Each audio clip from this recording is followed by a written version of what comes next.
Eyang Cerita mempersembahkan cerita silat legendaris yang berjudul Api di Bukit Menoreh.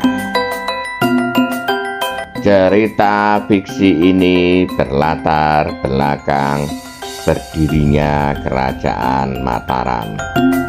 Selamat membaca dan mendengarkan. Bagaimana sahabat agung Sedayu semuanya, Eyang doakan semuanya dalam keadaan sehat dan dilancarkan rezekinya. Mari kita dengarkan cerita silat legendaris. Api di Bukit Menoreh. Episode 37 Bab 8. Aku ingin menasehatkan, agar Pandan Wangi meninggalkan arena ini. Dada Ki Pedasura bergetar mendengar jawaban itu, sehingga dengan serta-merta ia berkata, begitu mudahnya. Apakah kesulitannya? Pandan Wangi dapat menelusur pematang ini, dan di ujung parit yang menyilang jalan, ia berbelok lewat jalan sempit di pinggir parit di seberang jalan. Nah, bukankah ia akan sampai di sisi padukuhan kecil itu dan dengan loncatan-loncatan kecil ia dapat masuk ke dalam padukuhan, kemudian bergabung dengan pasukannya yang sedang mundur. Apa kau kira aku akan tertidur di sini dan membiarkannya lari? Gupita tertawa. Jawabnya, kau akan bermain-main dengan kami berdua. Kalau kami tidak dapat mengalahkanmu, maka Pandan Wangi akan lari, sedang kau tinggal di sini bersamaku. Tetapi kalau kami mampu, maka kau akan menyesal, bahwa kau telah terpisah dari anak buahmu. Jawaban itu benar-benar telah membuat telinga Ki Pedasura menjadi merah. Terdengar giginya gemeretak dan senjatanya terayun-ayun di tangannya. Hei Gupita, apakah kau sudah menjadi gila? Suaranya berat dalam nada yang datar, apakah kau belum pernah mendengar nama Ki Pedasura? Sudah, aku sudah pernah mendengar, tetapi ternyata namamu jauh lebih besar dari kemampuanmu. Aku memang tidak akan dapat melawanmu. Tetapi selama aku melihat kau bertempur melawan Pandan Wangi, maka kelebihan yang kau miliki ternyata tidak seberapa. Dengan demikian, maka tenagaku yang lemah, akan segera merubah keseimbangan. Kau akan mengalami kesulitan dan mungkin kau harus mengalami nasib yang menyedihkan. Sekali lagi Pedasura menggeram. Matanya yang buas menjadi semakin buas. Sementara itu Pandan Wangi berdiri termangu-mangu. Kata-kata gembala yang menamakan dirinya Gupita itu, seakan-akan meluncur begitu saja seperti air terjun. Seolah-olah ia menganggap persoalan yang sedang dihadapi itu sebagai persoalan yang dapat diselesaikan sambil tertawa dan bergurau saja. Sedang yang berdiri di hadapannya itu adalah seorang iblis yang bernama Ki Pedasura. Dalam kebimbangan itu, Pandan Wangi mendengar Gupita berkata kepadanya, marilah, kita selesaikan saja persoalan ini sampai di sini. Kami harus menyadari keadaanmu. Kau harus segera meninggalkan tempat ini. Tiba-tiba terdengar jawaban Pandan Wangi gemetar, aku bukan pengecut. Memang bukan, sahut Gupta, tetapi kau harus mempunyai penilaian yang tepat atas keadaan yang kau hadapi. Kau tidak perlu mengorbankan dirimu. Pasukanmu sudah menemukan jalan yang lapang untuk membebaskan dirinya kali ini. Itu pun bukan suatu sifat pengecut. Tetapi kau harus mempunyai perhitungan jangka jauh untuk memenangkan pertempuran ini. Kalah atau menang dalam suatu peperangan tidak ditentukan oleh medan-medan kecil serupa ini. Tetapi bagaimana akhir dari semuanya? Pandan Wangi menjadi ragu-ragu. Ia tidak tahu, siapakah sebenarnya gembala yang menyebut dirinya bernama Gupita itu. Tetapi tiba-tiba saja telah tumbuh kepercayaan kepada gembala itu di dalam hatinya. Sehingga karena itu, maka semua kata-katanya itu dipertimbangkannya. Sementara itu, hati di dada Ki Pedasura rasa-rasanya telah terbakar. Ia sudah tidak mampu lagi untuk menahan geram yang mencengkam jantungnya. Gembala itu terlampau meremehkannya. Karena itu, maka ia tidak mau membiarkan keadaan menjadi berlarut-larut. Sebelum Pandan Wangi sempat menjawab, maka tiba-tiba Pedasura sudah meloncat menyerang. Kali ini sasarannya adalah gembala yang menyebut dirinya bernama Gupita itu. Sebenarnya Gupita terkejut juga melihat serangan yang tiba-tiba dan datang terlampau cepat. Untunglah bahwa ia sudah mempersiapkan dirinya untuk menghadapi serangan yang demikian. Karena itu, maka segera ia meloncat menghindar sambil berkata, Pandan Wangi. Permainan ini sudah dimulai.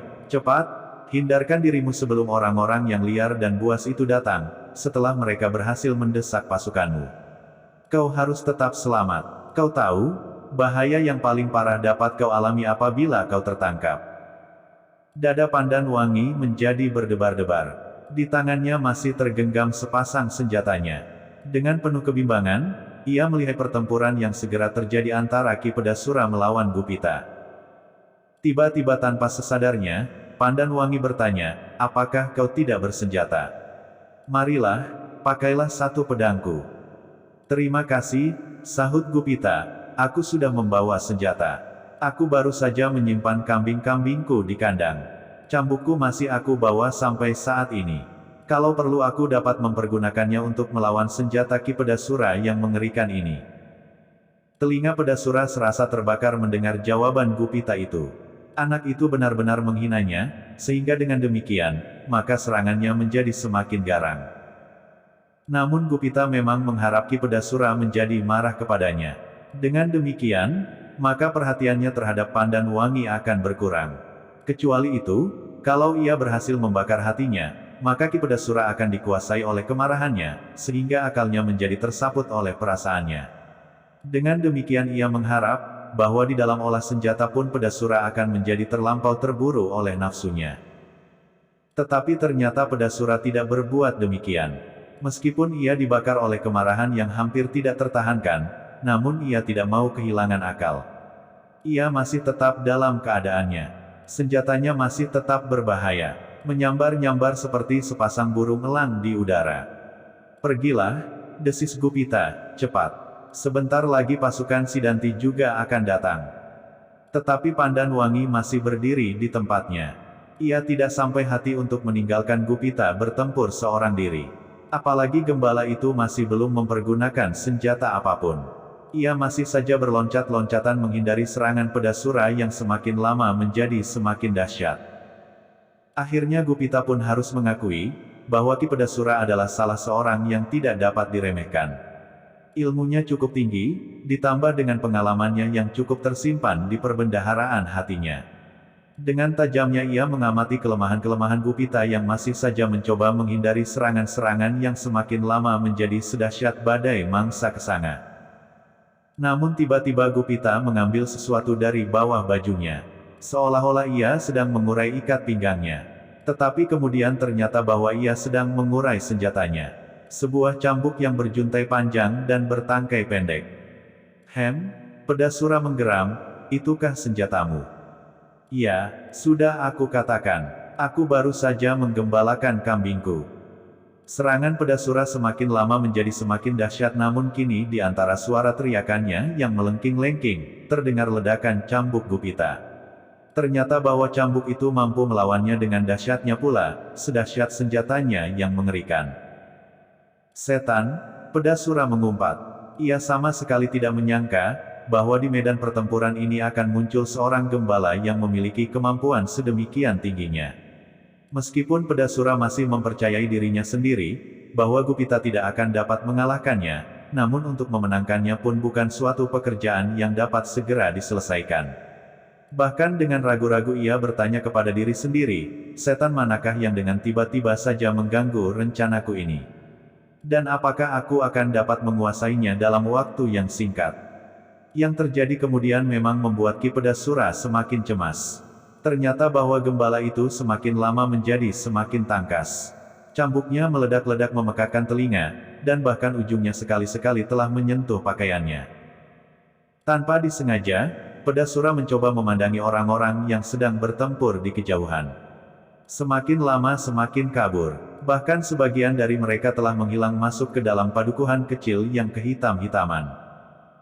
Serangan Gupita semakin lama menjadi semakin sengit. Tenaganya yang masih segar telah membantunya. Ki Pedasura yang baru saja bertempur di dalam perang berubuh, kemudian berkelahi seorang lawan seorang dengan Pandan Wangi, telah memeras sebagian dari tenaganya. Ia merasa terlampau tegang, karena ia ingin mengalahkan Pandan Wangi tanpa melukainya. Dan kini ketegangan itu memuncak, karena tiba-tiba ia telah dihadapkan kepada seorang lawan yang tidak disangka-sangka. Tetapi pengalamannya segera menempatkannya ke dalam keadaan yang semakin baik. Lambat laun ia dapat melihat cara lawannya bertempur. Lambat laun ia berhasil mengerti, di manakah kelemahan-kelemahan Gupita yang garang itu, sehingga dengan demikian, maka ia masih tetap mampu menguasai keseimbangan. Gupita pun akhirnya menyadari, bahwa ia tidak akan dapat menguasai lawannya betapapun ia berusaha. Yang dapat dilakukan adalah mempergunakan kesegarannya untuk memeras tenaga orang tua itu. Tetapi sementara itu, Pandan Wangi harus diselamatkan. Maka sekali lagi berteriak, "Pandan Wangi, kenapa kau berdiri saja mematung? Kau harus segera meninggalkan tempat ini. Lihat, kedua pasukan itu telah menghilang di balik dedaunan di padesan sebelah. Sebentar lagi pasukan Menore akan lolos, dan orang-orang yang liar itu akan kembali kemari.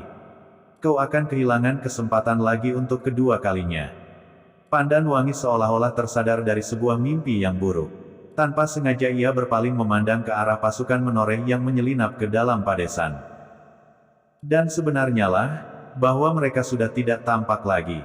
Dalam keremangan cahaya bulan bulat di langit, Pandan Wangi masih sempat melihat beberapa buah bayangan yang lamat-lamat menghilang ke dalam hijaunya dedaunan padesan, yang di malam hari tampak menjadi kehitam-hitaman.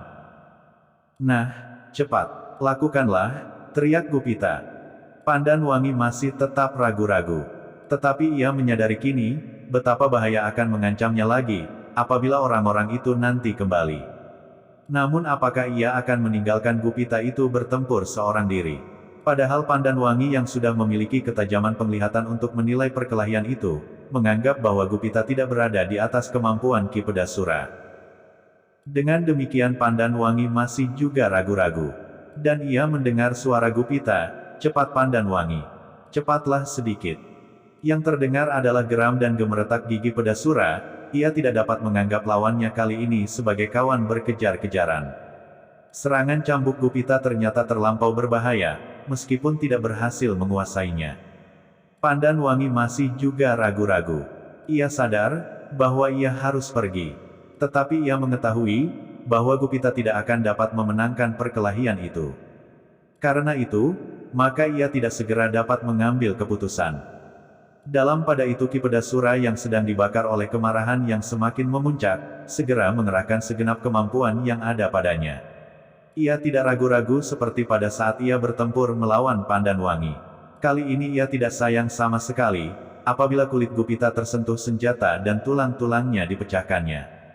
Dengan demikian maka serangan-serangannya pun semakin lama menjadi semakin garang. Untunglah, bahwa Gupita masih cukup segar untuk melayaninya. Tenaganya masih utuh, sehingga kelincahannya masih mampu mengimbangi serangan-serangan lawannya yang dahsyat, sedahsyat banjir bandang. Namun dalam pada itu, semakin nyata bagi Pandan Wangi, bahwa Gupita pun tidak akan mampu mengalahkan orang tua itu. Dengan demikian tiba-tiba Pandan Wangi mengambil suatu keputusan lain. Tiba-tiba ia melangkah kembali mendekati lingkaran pertempuran. Pedangnya kemudian disilangkannya di dadanya. Sambil melangkah semakin dekat ia berkata, "Aku berkelahi di pihakmu Gupita." "Jangan," sahut Gupita, "tinggalkan saja tempat ini. Kau dalam kesulitan. Aku tahu, dan kau jangan mengorbankan dirimu." "Persetan," yang terdengai adalah suara Ki Pedasura, "kalian adalah anak-anak yang paling bodoh." Pandan Wangi tidak menyahut. Tiba-tiba pedangnya bergetar. Kedua ujungnya kini telah merunduk setinggi dada, meskipun masih tetap bersilang. Ki Pedasura melihat sikap itu dengan hati yang berdebar-debar. Ia tahu benar, bahwa seorang-seorang, anak-anak itu tidak akan dapat mengalahkannya. Tetapi kalau mereka berkelahi bersama-sama, maka akibatnya akan berbeda. Gupita yang melihat sikap itu pun menjadi cemas. Terbata-bata ia bertanya, "Pandan Wangi, apa yang akan kau kerjakan?" Pandan Wangi tidak menjawab, tetapi ia menarik sebelah kakinya sambil merendahkan lututnya. Kini satu tangannya terentang dan yang lain bersilang di dadanya, menggenggam pedangnya tegak lurus di muka wajahnya. Dada Gupita menjadi berdebar-debar. Sikap itu benar-benar meyakinkan, dan dengan demikian maka Gupita pun menjadi semakin mengaguminya. Gadis ini memang luar biasa. Kalau kelak ia menemukan kematangan bagi ilmunya itu, maka ia akan menjadi seorang gadis yang pilih tanding.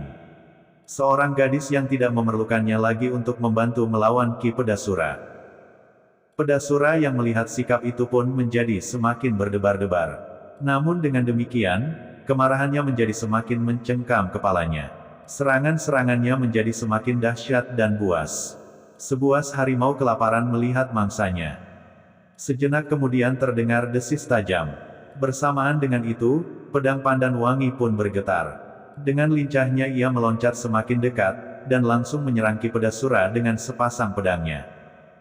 Bersambung 37 bab 9. Bagikan. Klik bagikan untuk banyak pembaca Sare ke media sosial Facebook, Twitter dan lain-lainnya. Jangan lupa subscribe dan nyalakan lonceng notifikasi. Baca jilid berikutnya. Atas perhatiannya saya ucapkan terima kasih.